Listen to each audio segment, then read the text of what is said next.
पुत्रदा एकादशी व्रत कथा। नमस्कार मित्रों, जय मां गायत्री। आप सभी का मेरे YouTube चैनल शुभकर्मा ही अष्टों में स्वागत है। आज के इस वीडियो में सुनते हैं पुत्रदा एकादशी व्रत की कथा। इस कथा को सुनने से भगवान लक्ष्मी नारायण की विशेष कृपा प्राप्त होती है। इस व्रत को करने से संतान संबंधी सभी प्रकार की समस्याएं दूर होती हैं और व्यक्ति के सभी कष्ट दूर होते हैं। हमारे हिंदू धर्म शास्त्र में एकादशी तिथि का विशेष महत्व बताया गया है। साल में 24 एकादशी आती हैं, जिसमें 12 एकादशियां कृष्ण पक्ष में और 12 एकादशियां शुक्ल पक्ष में पड़ती हैं। पुत्रदा एकादशी जो है यह श्रावण मास के शुक्ल पक्ष में पड़ती है। इस एकादशी का विशेष महत्व शास्त्रों में बताया गया है। पौराणिक कथा के अनुसार भगवान श्री कृष्ण ने अर्जुन को बताया था। अर्जुन ने एकादशी के महत्व के बारे में सुनते हुए भगवान श्री कृष्ण से पूछा कि हे प्रभु, मुझे आप श्रावण माह के शुक्ल पक्ष की एकादशी की कथा सुनाने की कृपा करें। इसके बाद श्री कृष्ण कहने लगे कि हे अर्जुन, श्रावण मास के शुक्ल पक्ष की एकादशी कथा को सुनने मात्र से अनंत यज्ञ के बराबर फलों की प्राप्ति होती है।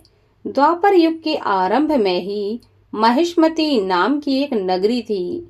इस नगरी में महीजित नाम का राजा राज्य करता था, जो बड़ा ही शांति एवं धर्म प्रिय था। लेकिन उसको कोई संतान नहीं थी, जिसके कारण वह काफी परेशान रहता था।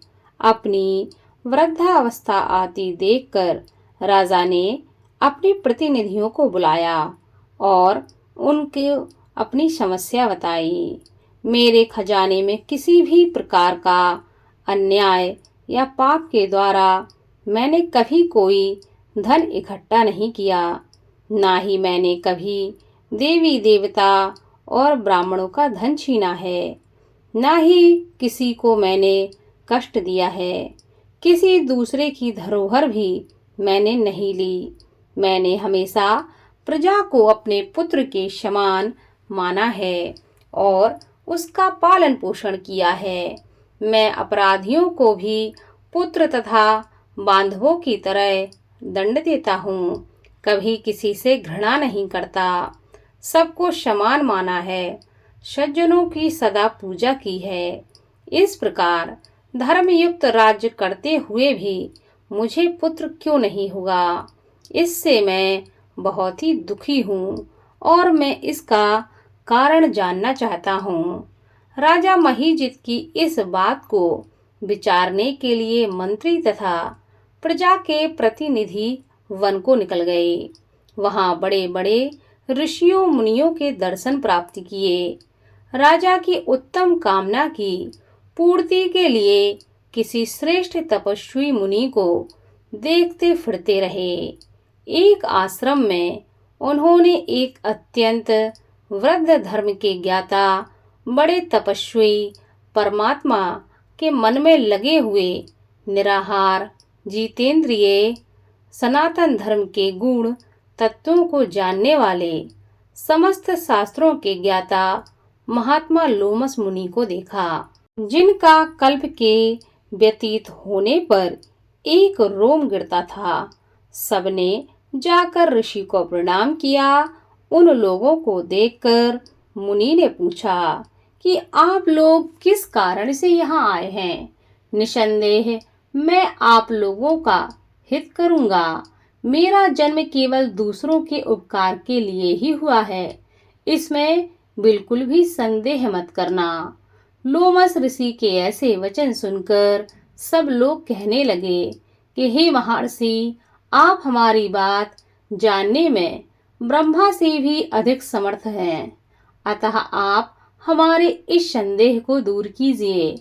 महेशमतीपुरी का धर्मात्मा राजा महीजित प्रजा का पुत्र के समान पालन करता है, फिर भी वह पुत्रहीन होने के कारण बहुत दुखी है। उन लोगों ने आगे कहा कि हम लोग उसकी प्रजा हैं, अतः उनके दुखों से हम भी दुखी हैं। आपके दर्शन से हमें पूर्ण विश्वास है कि हमारा यह संकट अवश्य ही दूर हो जाएगा, क्योंकि महान पुरुषों के दर्शन मात्र से अनेक कष्ट दूर हो जाते हैं। अब आप कृपा करके राजा के पुत्र होने का उपाय बताएं। यह वार्ता सुनकर ऋषि ने थोड़ी देर के लिए अपने नेत्र बंद कर लिए और राजा के पूर्व जन्म का वृतांत जानकर कहने लगे कि यह राजा पूर्व जन्म में एक निर्धन वैश्य था। निर्धन होने के कारण इसने कई बुरे कर्म किए। यह एक गांव से दूसरे गांव व्यापार करने जाता था। एक समय ज्येष्ठ मास के शुक्ल पक्ष की द्वादशी के दिन मध्याह्न के समय, जब वह 2 दिन से भूखा प्यासा था, एक जलाशय पर जल पीने गया। उसी स्थान पर एक तत्काल की ब्याही हुई प्यासी गौ जल पी रही थी। राजा ने उस प्यासी गाय को जल पीते हुए वहां से हटा दिया और स्वयं जल पीने लगा। इसीलिए राजा को यह दुख सहना पड़ रहा है। एकादशी के दिन भूखा रहने से वह राजा हो गया और प्यासी गौ को जल पीते हुए हटाने के कारण उसे पुत्र वियोग सहना पड़ रहा है। ऐसा सुनकर सब लोग कहने लगे कि हे ऋषिराज, शास्त्रों में पापों का प्रायश्चित भी लिखा है, अतः आप कृपा करके राजा का यह पाप नष्ट हो जाए, ऐसा कोई उपाय बताएं। डोमस मुनि कहने लगे कि श्रावण शुक्ल की एकादशी को, जिसे पुत्रदा एकादशी भी कहते हैं, तुम सब लोग इसका व्रत करो और रात्रि जागरण करो, तो इससे राजा का यह पूर्व जन्म का पाप अवश्य ही नष्ट हो जाएगा। साथ ही राजा को पुत्र की अवश्य प्राप्ति होगी। लोमस ऋषि के ऐसे वचन सुनकर मंत्रियों सहित सारी प्रजा नगर को लौट आए और जब श्रावण शुक्ल एकादशी आई तो ऋषि के आज्ञा के अनुसार सबने पुत्रदा एकादशी का व्रत किया और रात्रि में जागरण किया। इसके पश्चात द्वादशी के दिन इसके पुण्य का फल राजा को दे दिया। उस पुण्य के प्रभाव से रानी ने गर्भ धारण किया और प्रसव काल समाप्त होने पर उनको एक बड़ा ही तेजस्वी पुत्र प्राप्त हुआ। इसलिए ही राजन, श्रावण शुक्ल एकादशी का नाम पुत्रदा एकादशी पड़ा। अतः संतान सुख की इच्छा वाले लोगों को इस व्रत को अवश्य करना चाहिए। इसके महात्म को सुनने से मनुष्य सभी पापों से मुक्त हो जाता है और इस लोक में संतान सुख भोग कर परलोक में स्वर्ग को प्राप्त करता है।